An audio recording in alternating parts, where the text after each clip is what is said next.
Muy bien, vamos a comenzar entonces con el sermón de esta mañana aún y les saludo a todos, queridos hermanos, amigos, que el Señor les bendiga en esta mañana.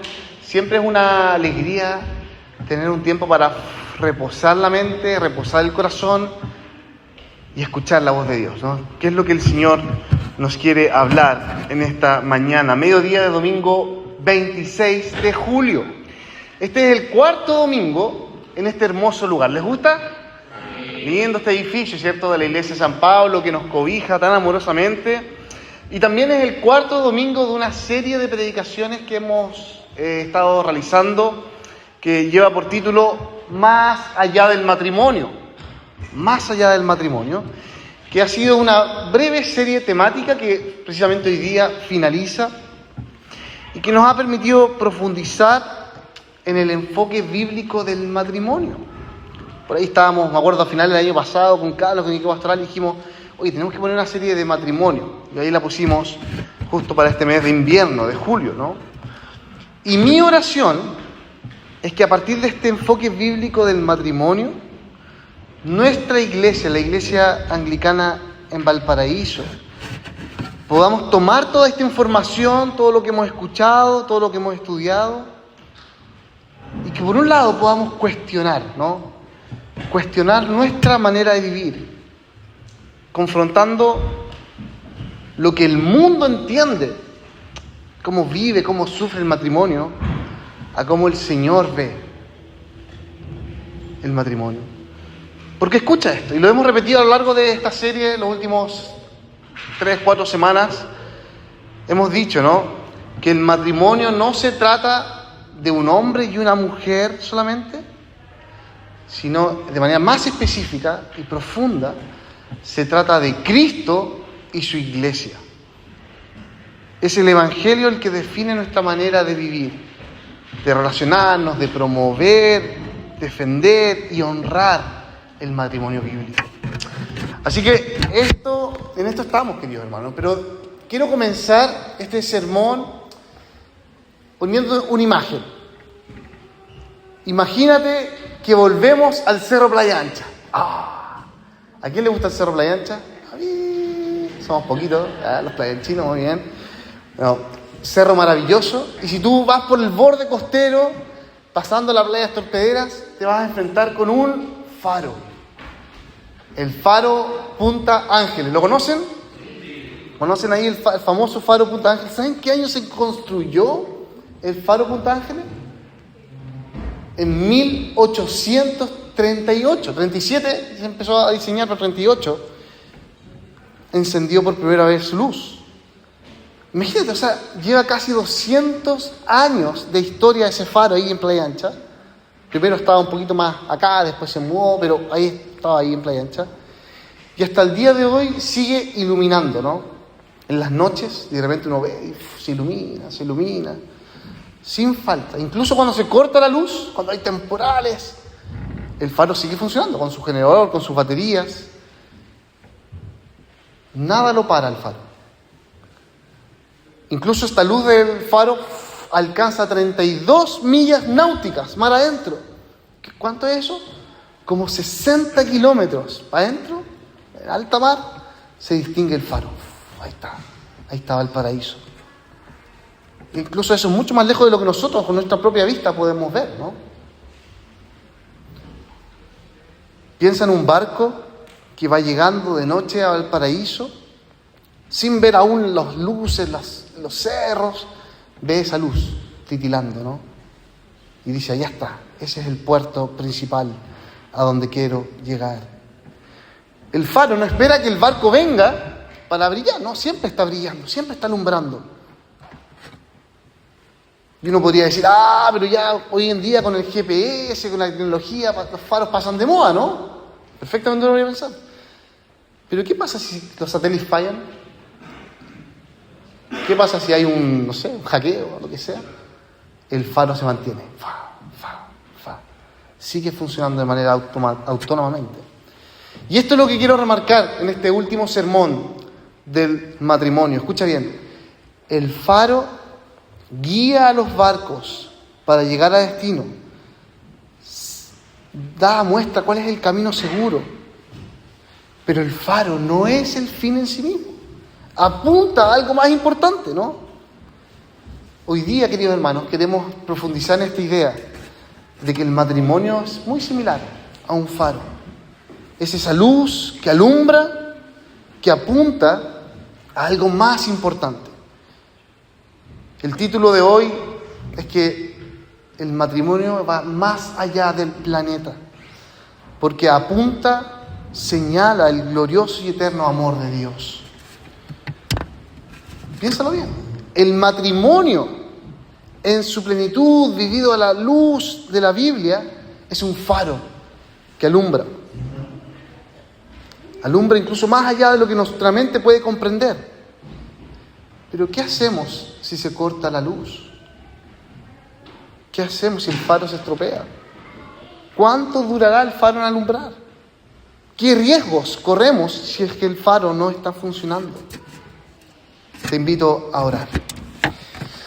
Padre, gracias por este tiempo que nos regalas de profundizar en la imagen gloriosa de Jesucristo, entregando su vida, siendo el novio perfecto, por la iglesia, por esta novia imperfecta, que se equivoca, que pecamos de tantas maneras, y aún así el novio está dispuesto a dar su vida por ella. Ayúdanos de la misma manera a ver al matrimonio como una luz que te alumbra a ti. Tú eres, Señor, el puerto principal, tú eres hacia donde queremos que nuestros barcos lleguen. Tú eres, Señor, el fin del matrimonio, el fin de la vida. Ayúdanos a poner nuestra atención en ti, en este ya mediodía de domingo. Te lo pido, en Cristo Jesús. Amén. Hay un poeta antiguo llamado Vicente Huidobro, ¿no? Escribió su libro de poemas Altazor, ¿no? Famoso poemario, ¿no? Y ahí en el canto 2, Benjamín ahí lo conoce, él usa esta imagen del faro, ¿no? Pero él pone la imagen del faro como la mujer, ¿no? La mujer amada. Esta mujer amada es como un faro, dice, que alumbra entre la niebla, buscando a quien rescatar, buscando a quien salvar, dice Huidobro. La mujer amada no es un adorno, no es algo circunstancial, no es ni siquiera un premio, sino, dice Huidobro, es quien me guía, es quien me salva. Y es precisamente ese amor romántico, ese amor que lo da todo, que uno dice, oh, maripositas en la guata y tantas cosas, el que muchas veces se confunde en nuestro matrimonio terrenal. Porque a la luz de la eternidad, ¿no?, de lo que va más allá de la tierra, más allá del planeta, el matrimonio, sin dejar de ser algo glorioso, tiene la finalidad que es traer honor y honra a Dios. Así que no eres tú, no es tu pareja, no es lo que viven a diario, no son ni siquiera tus hijos, sino es la razón, la fuente de nuestra existencia, nuestro Creador, el fin último de nuestro matrimonio. Así que 3 cosas vamos a ver en este sermón que lleva por título Más allá del planeta. Veremos que a la luz del amor matrimonial, primero, escucha bien, es un amor que no se rinde, que no se le corta la luz, la electricidad. Segundo, el matrimonio es un amor que no es un fin en sí mismo. Y tercero, vamos a ver que es un amor que no tiene temor, porque se basa en el amor eterno de Dios. 3 cosas, ¿no? Primero, no se rinde. Segundo, no es un fin en sí mismo. Y tercero, no tiene temor. Y lo vamos a ir viendo a la luz de los pasajes bíblicos que vimos anteriormente. Recuerden, estamos en una serie temática, entonces tratamos de abordar un tema y ver distintos pasajes, a diferencia de lo que normalmente hacemos en nuestras predicaciones, ¿no?, que tomar un texto y predicarlo expositivamente. Aquí es un poco distinto. Vamos con lo primero, un amor que no se rinde, y lo vamos a ver a partir de Isaías 62. Te invito a que tengas ahí tu Biblia a mano, Isaías 62, 1 al 5. Porque así como los faros, ¿no? Los faros no se les corta la luz, siempre tienen baterías y generadores automáticos. básicamente porque su rol es fundamental, esencial. De la misma manera, queridos, el amor matrimonial que nos presenta la Biblia no se agota, no se rinde, no termina. Cuando el Señor impulsó a su profeta Isaías para que animara, confrontara, empujara a su pueblo, un pueblo que estaba humillado, devastado, en el exilio, porque se sentía como ciudades en ruinas, se sentía abandonado, como una esposa abandonada. El Señor le dice por medio de Isaías a su pueblo en el capítulo 62, no pierdan la esperanza, porque mi amor nunca se rinde. El amor nunca se acaba, el amor de Dios nunca se acaba. Mira cómo lo pone en este versículo 4, ¿no? Él promete, ya no la llamarán desamparada ni desolada, dice el versículo 4, sino que será llamada, escucha bien, Jefsibá, que significa mi deleite está en el Señor, en ella. Mi deleite está en ella. Ya no será llamada desamparada ni desolada, sino que mi deleite está en ella. Y también será llamada Beulá, que significa casada, desposada, unida a mí. Entonces piensa nuevamente en la condición de este pueblo de Israel, 600 años antes de Jesús. Se sentían humillados, agraviados, incomprendidos, solos, derrotados. Ni siquiera se sentían así por lo que ellos veían, sino a veces se sentían por lo que los demás les decían a ellos. Los cuestionaban, los criticaban, los humillaban. Pero en ese contexto, Dios quiere decir, mi amor nunca se rinde. Yo prometo que voy a restaurar tu vida. Dejarás de estar desolada, dejarás de estar desamparada y serás mi deleite, serás mi esposa. Entonces, ¿cómo nosotros podemos decir, ya el matrimonio es cosa del pasado? Está pasado de moda. No hay vuelta atrás. El mundo va a destruir el matrimonio, nuestro matrimonio, ¿no? Como que queremos tirar la esponja, ¿no? Y con todo el pesimismo que vemos en las noticias, que vemos en las estadísticas, nos termina carcomiendo, dañando, ¿no? Escucha, mira cómo lo sigue mostrando el profeta en el versículo 5. Y dice, esta es la solución que tengo para ti. Como un joven que se casa con una joven, así el que te edificará se casará contigo. Como un novio que se regocija por su novia, así tu Dios se regocijará por ti. No dice que Dios te va a solucionar todos los problemas, ¿no? Que simplemente va a cumplir obligatoriamente sus promesas. Sino aquí dice, el versículo 5, que Dios se deleitará en su pueblo. Un pueblo rebelde, un pueblo necio, un pueblo que idolatraba a otros dioses. Dios promete, voy a gozarme, deleitarme en ti. La imagen de un matrimonio acá no es la de un matrimonio por obligación, casi como, no, tienes que hacerlo, tienes que casarte porque sino es la de una alegría desbordante, ¿no? Desatada, casi como una luna de miel, una noche de bodas, algo así como, wow, qué maravilla esta fiesta de matrimonio. Y la pregunta obvia, ¿no?, para nosotros en este momento es, si Dios prometió esto a su pueblo y lo cumplió al enviar a su novio, que es Jesús, este novio perfecto, glorioso, y lo hizo para deleitarse con nosotros, la pregunta es, ¿cómo responderemos nosotros a los desafíos que nos plantea el matrimonio hoy día, ¿no?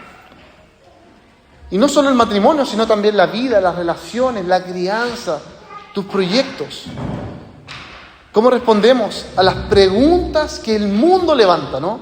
Cuestiona, critica de esta institución del matrimonio. Si el matrimonio bíblico lo define el Señor acá en su palabra, ¿cómo nosotros vamos a vivirlo? ¿Dónde nos posicionamos como iglesia, ¿no? Como comunidad, como familias?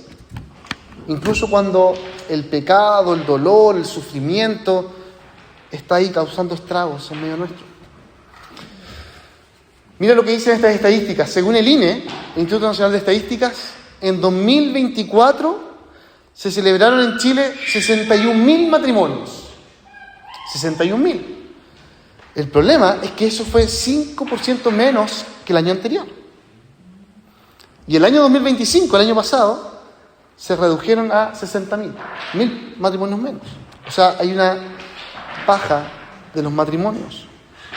Versus las estadísticas de divorcio que se han mantenido estables en torno al 60% de los matrimonios. Es decir, de los 60 matrimonios anuales, un 60%, unos 38.000, se están divorciando cada año.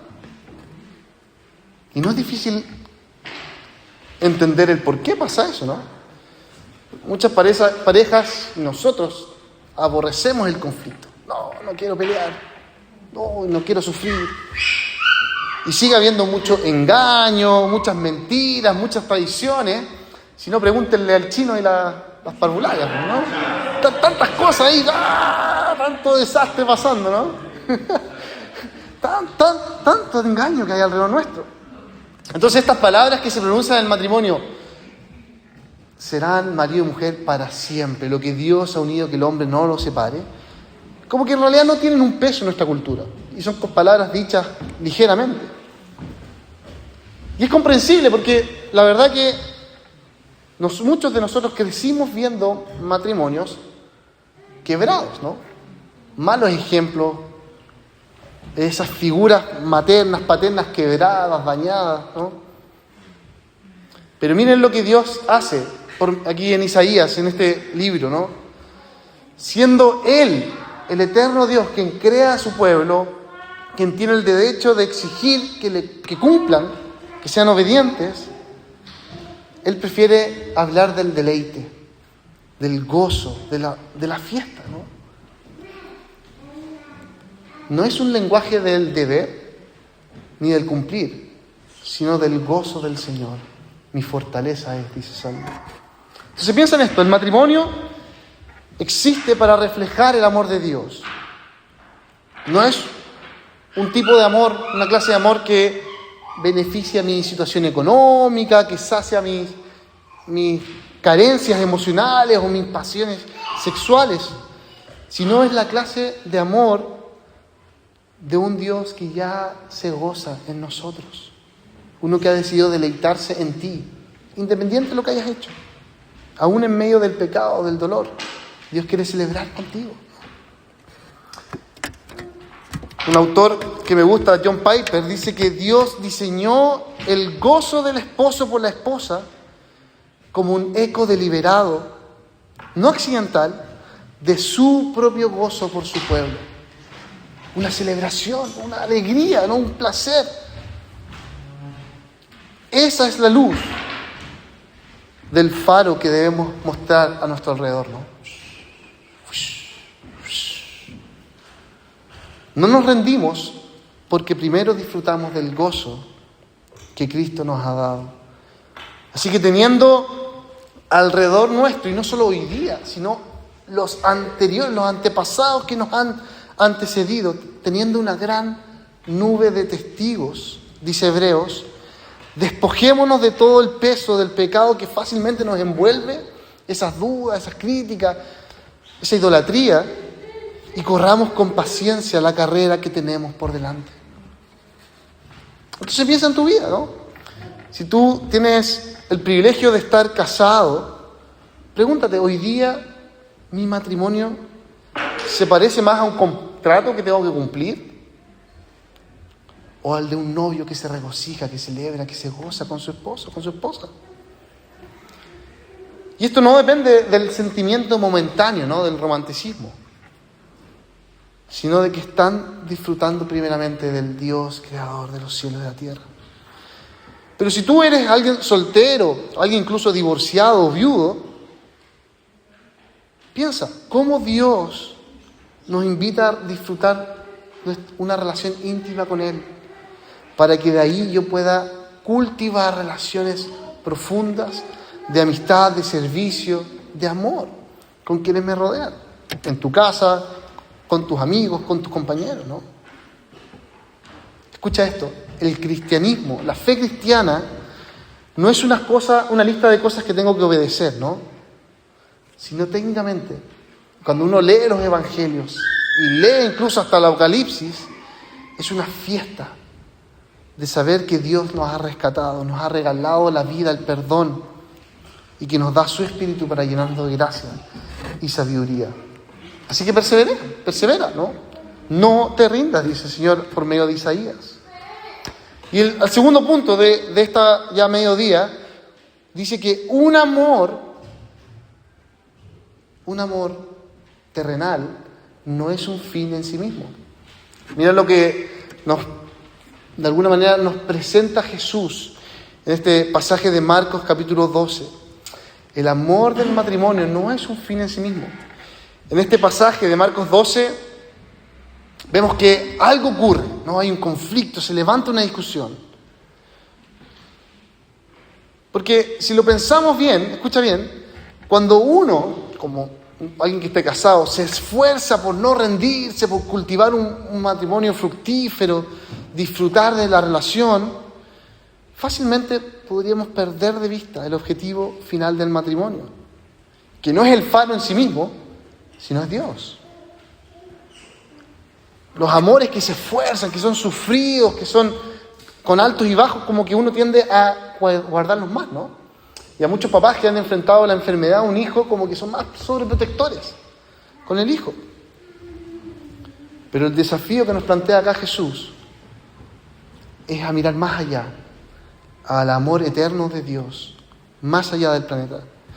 Y esto es muy interesante porque lo que ocurre acá en Marcos 12 es que la gran incapacidad que tienen los líderes religiosos de comprender el mensaje, la misión de Jesús, pasaba porque ellos enfocaban su mirada en lo terrenal, ¿no? En la plata, en su estatus, en su poder. Y por eso, en el versículo 18 de Marcos 12, vemos que aparece este grupo de saduceos, uno de los grupos religiosos importantes de ese tiempo. Y estos saduceos no creían en la vida después de la muerte, en la resurrección, ¿no? Y basaban toda su enseñanza en el aquí y el ahora, ¿no? En lo terrenal, en lo material, en lo temporal. Y por eso estos saduceos tratan de pillar a Jesús, ¿no? Y le presentan este caso súper absurdo. Una mujer que enviudó no una, no dos, no tres, no cuatro, no cinco, 7 veces enviudó a esta mujer. Y le preguntan a Jesús, entonces, a ver, cuéntanos, en la resurrección, ¿cuál de todos ellos será su esposo? Y Jesús responde algo muy difícil de aceptar para aquellos, dentro de los que me incluyo, que de alguna manera ponemos mucho peso, mucha atención en tu familia, en tu matrimonio, en tu esposo, ¿no? Mira tu Biblia, versículo 25. Jesús responde, cuando resuciten, no se casarán ni serán dados en casamiento, sino que serán como los ángeles en los cielos. Es decir, esta luz de amor, este faro, que a muchos nos encanta ver en las noches, incluso en el matrimonio nos encanta disfrutar, descubrir cosas, acompañar, hacer proyectos juntos. Es algo pasajero, llegará a su fin. En la resurrección, dice Jesús, no estaremos casados. Un faro de luz que apunta al puerto principal, que es Dios. Y cuando llega el barco al puerto, el faro deja de funcionar. Y el Señor termina diciendo en este pasaje una de las versículos que más me gusta, ¿no? Frase que dice, Dios es un Dios de vivos, no de muertos. Entonces, el matrimonio, escucha bien, tal como lo conocemos hoy día, no cruza la frontera de lo temporal, de lo terrenal, de lo material. No porque el amor matrimonial fracase o sea de segunda categoría, sino porque su tarea es apuntar al amor eterno de Dios, a un amor que no se acaba, que es de siempre y para siempre. Y quizás esto cueste como de digerir, entender, y muchas veces se habla, ¿no? Oye, pero quizás nos vamos a ver más allá de la vida y la muerte, nos vamos a abrazar, nos vamos a acordar. Pero piensa en un andamio, los que se dedican a la construcción, ¿no? Construyen un andamio, durante meses rodea un edificio, sostiene a los obreros, hace posible que la estructura se levante, como Carlos nos hablaba de la iglesia del Sagrado Corazón allá en Barcelona. Pero nadie ama el andamio en sí mismo, ¿no? Nadie se pone a llorar cuando desarmamos el andamio al terminar la obra. Se desarma precisamente porque cumplió su propósito. El edificio ya está de pie. El matrimonio, queridos, es andamio. Es real. Es necesario. Es maravilloso. Es fundamental en la sociedad y porque apunta al Evangelio, a Jesucristo y su iglesia. Pero no es el edificio final. Este edificio final, como dice Apocalipsis 19, son las bodas del Cordero, la unión mística y perfecta entre Cristo y su iglesia. No sé si alguna vez ustedes vieron esta película llamada Diarios de una Pasión. ¿La conocen? Diarios de una Pasión, en inglés conocida como The Notebook.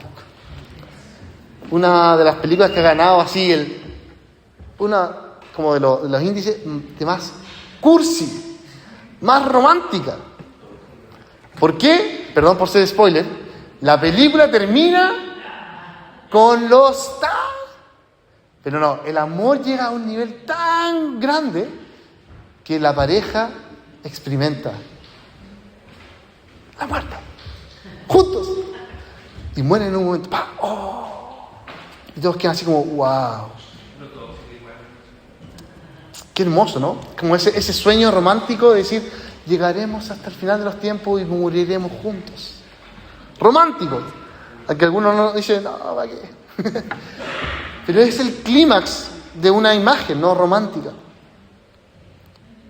Pero ¿qué tal si en vez de ver películas, de ver la fantasía hollywoodense, de lo que idolatran, incluso hasta los libros de romanticismo, qué tal si vemos las relaciones matrimoniales más que como un fin en sí mismo, como un aperitivo, como un tráiler de algo mucho más bello, hermoso y pleno, que es nuestra relación eterna con Cristo? Ese misterio del cual Efesios nos hablaba, ¿no? El misterio de Cristo y su iglesia, que comenzó en la cruz del Calvario, que pasó por la resurrección de la muerte, y que hoy día tiene a Jesús reinando sobre todos y sobre todo. Esto, queridos, debería liberarnos. Debería liberarnos en dos sentidos. Por una parte, escucha bien, muchas veces tenemos la tentación de convertir el matrimonio en un ídolo. Como si esa fuera la última fuente de mi identidad, de mi seguridad. Como que, lo único que anhelo es estar casada, tener hijos, cumplir los sueños de, como dice Mafalda, de Susanita, ¿no? Y como que si no estuviera casado estoy incompleto, incompleta. Queridos, eso no es bíblico. Porque lo que estamos diciendo es que el matrimonio apunta a mi plenitud en Cristo. Y no necesito estar casado o soltero para vivir, ¿no? Pero el segundo error que nos libera es precisamente lo opuesto, ¿no? Despreciar, desechar el matrimonio, como que si ya mi esposo o mi esposa no cumple con mis deseos, con mis expectativas, lo desecho, ¿no? Cuando la verdad es que no podríamos ni siquiera pensar, imaginar que Dios te desechara. Si Jesús no te desecha a ti, ¿cómo yo estoy dispuesto a desechar a un ser humano imperfecto?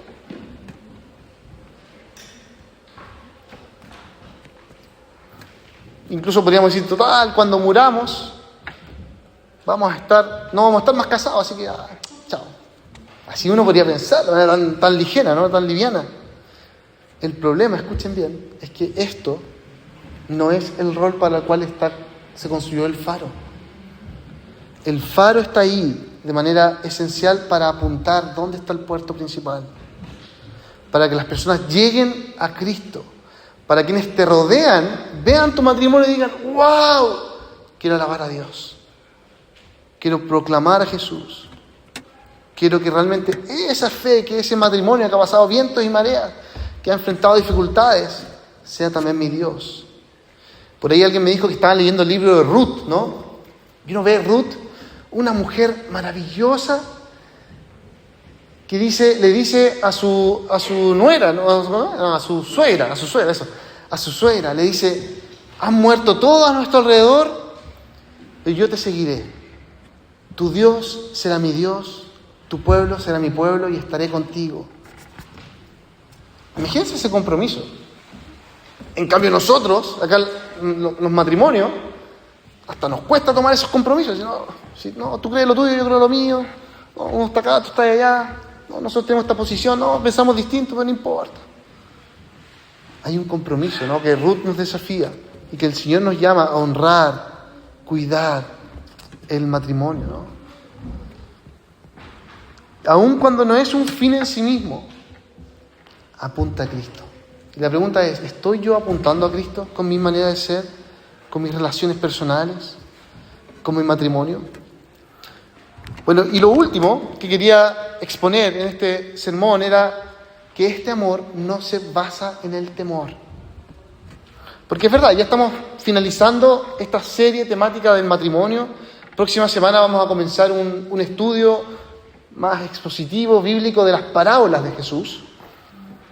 Pero algo que normalmente no estamos acostumbrados a comprender, quizás a digerir, es confrontar lo terriblemente absurda que es nuestra cultura, ¿no? Como muchas veces la pasividad que vemos a nuestro alrededor, la negación, incluso las inseguridades que vemos alrededor nuestro, terminan por dañándonos a nosotros, a nuestra cultura, carcomiendo nuestros trabajos, cómo nos relacionamos en la familia, que el hijo mayor piensa, que el hijo menor se siente menoscabado, tantas cosas que finalmente uno dice, qué ridículo. ¿Por qué la cultura debe gobernar nuestra vida? Porque lo que vemos es que efectivamente Chile es una cultura muy temerosa, ¿no? Y es probable que si tú analizas tu matrimonio, cómo hablan, cómo enfrentan los conflictos, nos vamos a dar cuenta que hay mucha desconfianza, hay mucho secretismo, hay cosas que no quiero que ella sepa para que no incomodar, no quiero que él se entere de esto porque se va a armar cagüín. Y frente a esto, el Señor no es exento ante este pecado cultural, ¿no? Y al final de la Biblia surgen estos escritos de Juan, el anciano, ¿no? Y en su primera carta, él escribe una de las frases quizás más repetidas en esta primera carta de Juan, pero difícil de comprender. No sé si se dieron cuenta. Dice, Dios es amor. Eso dice el versículo 8, 1 Juan capítulo 4, versículo 8. No dice solamente Dios te ama, Dios ama, sino dice que Él es el amor. Y después continúa, el versículo 18 al final, dice, en este amor, en el amor, no hay temor, sino que el perfecto amor echa fuera el temor. Es decir, el amor humano, terrenal, incluido el matrimonial, ¿no? Cuando nace del miedo, de la desconfianza, del temor, quizás miedo al abandono, miedo a estar solo, miedo a no ser suficiente, termina dañándonos, carcomiéndonos, ¿cierto? Termina en celos, descontrol, desconfianza, obsesivo control en la pareja, ¿no? En cambio, el amor que se sostiene en el Señor como la fuente de nuestras relaciones, es un amor que echa fuera el temor, que echa fuera la inseguridad, que echa fuera tu pasado, tu pecado, ¿no? Y dice el versículo 19, nosotros amamos a Dios porque Él nos amó primero. Replica algo que había dicho antes Juan, en el versículo 10. En esto consiste el amor, no en que nosotros hayamos amado a Dios, sino que Él nos amó primero y envió a su Hijo para que fuera ofrecido como sacrificio por el perdón de nuestros pecados. Entonces la pregunta es, ¿cómo respondemos a la desconfianza, al temor, a la inseguridad, que es tan común en medio nuestro? Dice que en Chile, el año 2023, se registraron más de 100.000 casos de violencia intrafamiliar. Escucha bien, 8 de cada 10 denuncias fueron presentadas por mujeres. ¿Y cuántas más que no se quisieron denunciar por temor a lo que sea, ¿no? El problema que detrás de esas cifras, ¿no?, hay estas ideas pecaminosas de no querer ser controlado, de querer marcar mi presencia, de querer tener un poder que no sirve para nada. Incluso pensar de que necesitamos aparentar algo y mi reputación no puede ser destruida. Pero todas estas dinámicas tóxicas, escucha bien, no vienen de Dios.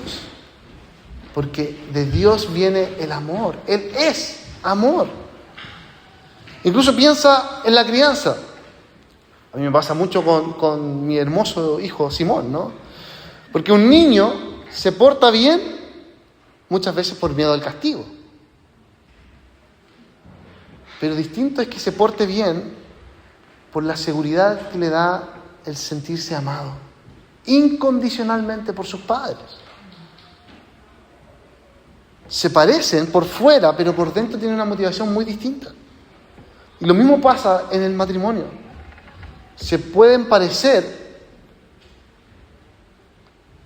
pero por una parte hay aquellos que se mantienen por miedo, por temor, versus aquellos que se mantienen por un amor seguro que han recibido de Jesús.